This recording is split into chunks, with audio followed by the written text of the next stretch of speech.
ओम शांति। हम सभी प्रवृत्ति में रहने वाली श्रेष्ठ आत्माएं, प्रवृत्ति के प्रभाव से मुक्त मानो निवृत्ति में रहते हैं, ऐसी स्थिति बनाने वाले हैं। सन्यासी तो घर छोड़कर निवृत्त हो जाते हैं, लेकिन हमें प्रवृत्ति में रहते हुए ये संन्यास करना है, अर्थात निवृत्त रहना है।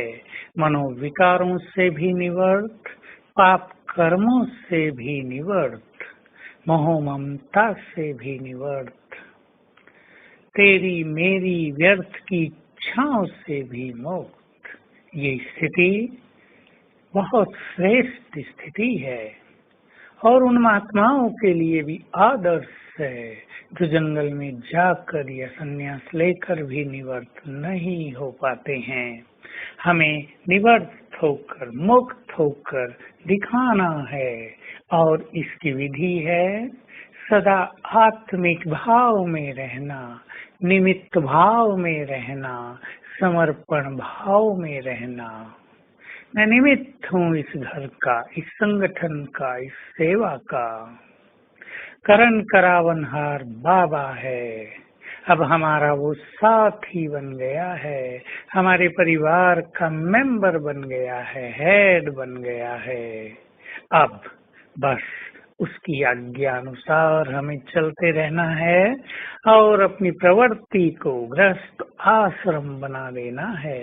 ऐसा आश्रम जहाँ आकर सभी सुख चैन की सांस लें, जहाँ आकर सभी को ईश्वरीय बल मिल जाए, जहाँ आकर सभी अपने परम पिता से मिल सके, प्यार पा सकें। तो हम आत्मिक भाव में रहें, अपने परिवार के सभी सदस्यों को 3, 4, 5 बार इस दृष्टि से देखें, ये सब आत्माएं हैं। हम सभी आत्माएं सतयुग से चली आ रही हैं, अपने घर से आई थी और जन्म जन्म इस सृष्टि नाटक में हमने पार्ट बजाया।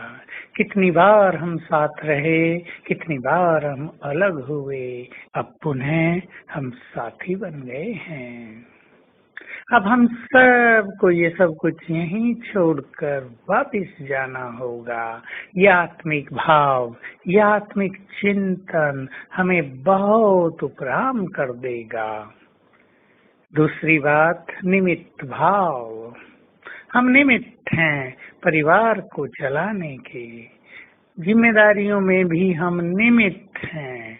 ये नहीं मैं मालिक हूँ, मैं कमाने वाला हूँ,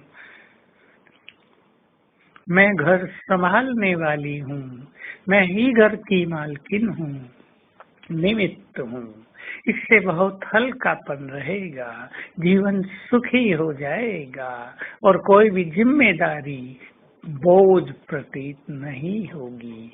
ऐसे ही समर्पण भाव, सब कुछ तेरा, अपने परिवार, बच्चों को, सबको देखकर, धन संपदा को देखकर रोज संकल्प कर लें एक बार गहरे मन से, सच्चे दिल से, बाबा ये सब कुछ आपका है। कर्म भी समर्पित भाव से करें, कर्म के परिणाम को भी बाबा पर अर्पित कर दिया करें।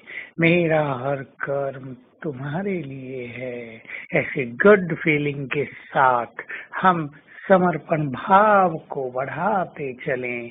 इससे मैंपन, मेरापन छूटता जाएगा और हमारी स्थिति महान बनती जाएगी। तो आइए हम सभी गृहस्थ में रहते हुए अपनी स्थिति को निरंतर योग युक्त बनाएं, महान बनाएं। कभी हम श्रेष्ठ स्वमान में रहें, तो कभी हम बाबा से प्यार भरी बातें करते रहें, कभी हम सुदर्शन चक्रधारी होकर रहें, तो कभी बाबा की किरणें प्राप्त करते रहें। आज सारा दिन हम निमित्त भाव में रहेंगे और अपने परिवार को इस दृष्टि से देखेंगे।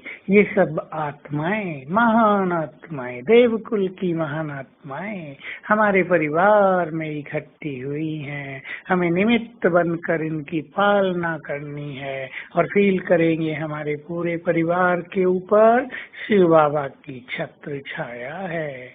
ओम शांति।